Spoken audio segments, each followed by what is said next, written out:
కోడి ధర కొక్కరోకో అంటుంది. చికెన్ ధర చుక్కలు చూపిస్తూ సామాన్యులకు అందలేమంటుంది. మండుతున్న ఎండలకు తగ్గట్టుగా చికెన్ ధరలు మండిపోతున్నాయి. ఎండ వేడిమి తట్టుకోలేక కోళ్లు మృత్యువాత పడ్డంతో చికెన్ ధరలు అమాంతం పెరిగిపోతున్నాయి. డిమాండ్కు తగ్గట్టు ఉత్పత్తి లేకపోవడంతో చికెన్ ధరలు ఆకాశాన్ని అంటుతున్నాయి. విజయవాడలో కిలో చికెన్ 310 రూపాయలు పలకడం మాంసాహారులను నివ్వెరపరుస్తోంది.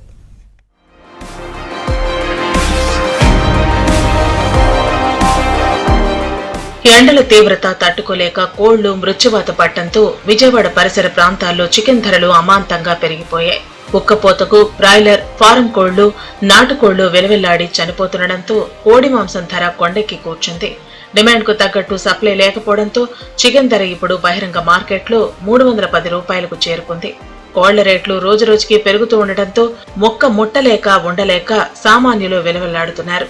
ఎండల్లో సరుకు ఇక్కడ లేదు, బయట ఊరు నుంచి వస్తాయి. మద్రాసు, హైదరాబాదు దూరం నుంచి రావాలా, దానివల్ల రేటు పెరిగిద్దండి. అమ్మ 320 ఉందండి, వాళ్ళ 306 రూపాయలు ఉందండి. మొన్నటి దాకా 320 ఉండేది.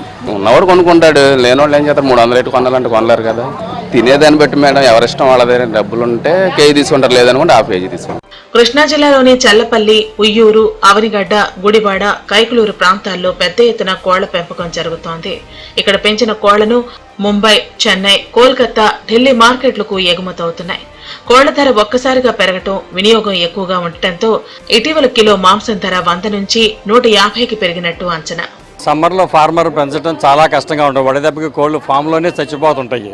దానికోసం చెప్పి గ్రోత్ చాలా తక్కువగానూ ఉంటుంది. అప్పుడు 40 రోజుల్లో వచ్చే గ్రోత్ ఇప్పుడు 60 రోజులు కూడా గ్రోత్ రాదు. మోర్టాలిటీ ఎక్కువ ఉంటుంది చిక్స్.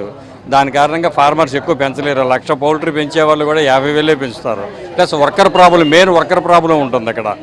దాని మూలన వడదెబ్బ తగిలి విపరీతంగా మోర్టాలిటీ వచ్చేసింది. విజయవాడ పరిసర ప్రాంతాల్లో కోళ్ల ఫారాలు తగ్గిపోవటం, డిమాండ్ కు తగ్గట్టు సరఫరా లేకపోవడంతో బహిరంగ మార్కెట్లలో చికెన్ ధర అమాంతంగా పెరిగిపోయింది.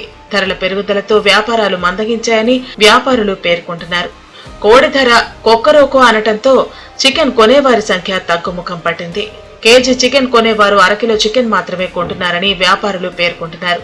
కోళ్ల ఫారం నిర్వహణ వ్యయం పెరుగుతుండటంతో హోల్సేల్ ధరలు గణనీయంగా పెరుగుతున్నాయని కోళ్ల వ్యాపార నిపుణులు వెల్లడిస్తున్నారు. ఇప్పుడు ఎండాకాలం కాబట్టి కంటే కోళ్లు పెంచలేరు, ఏ రైతు పెంచలేడు. ఏ రేటు పెంచబోయేటప్పుడు ఎలా ఉంటుందంటే కోడి రేటు పెరుగుద్ది. ఇది ఎన్నాళ్ళు ఉండదు, కొన్ని రోజులే ఉంటుంది. ఇప్పుడు 300 రూపాయలు మార్కెట్, ఇంకో 5 రోజులు పోయిందనుకోండి 260 రూపాయలకు వస్తుంది. చికెన్ ధర పెరుగుదల కర్రీ పాయింట్ వ్యాపారులపై తీవ్ర ప్రభావం చూపుతోంది. గిట్టుబాటు కాకపోవడంతో చికెన్ కర్రీ విక్రయాలు చేపట్టలేకపోతున్నట్టు పలువురు కర్రీ పాయింట్ నిర్వాహకులు చెబుతున్నారు.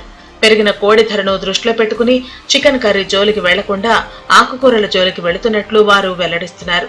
నిత్యావసర సరుకులకు ధీటుగా కోడి మాంసం ధర పెరగటంతో దాన్ని కొనలేక తినలేక అవస్థలు పడుతున్నారు. ఇప్పటికైనా ధరల అదుపుదలకు చర్యలు తీసుకోవాలని పలువురు కోరుతున్నారు. చికెన్ రేట్లు కొనాలన్నా అమ్మాలన్నా 2 రకాలుగా కూడా ఇబ్బందిగానే ఉంది. ఇటు కామన్ పీపుల్ వచ్చి కొనుక్కోవాలంటే కేజీ 300 నుంచి 320 రూపాయలు ఉంటుంది. ఇటు అమ్మాలన్నా కూడా ఆ రేటుతో అమ్మాలంటే కొనుగోలుదారుల సంఖ్య తక్కువగా ఉండడంతో వ్యాపారాలు అంతంత మాత్రంగా ఉన్నాయంటున్నారు ఇటు వ్యాపారులు. ఓవరాల్గా అయితే మాత్రం చికెన్ రేట్లు తగ్గితేనే ఇటు కొనేవారి సంఖ్య పెరుగుతుంది, ఇటు అమ్మకం కూడా బాగుంటాయని అయితే మాత్రం వ్యాపారస్తులు చెప్తున్నారు. కెమెరామెన్ అరుణ్తో లీలా, ఏబిఎన్ ఆంధ్రజ్యోతి, విజయవాడ జై హింద్ మార్కెట్ వద్ద నుండి.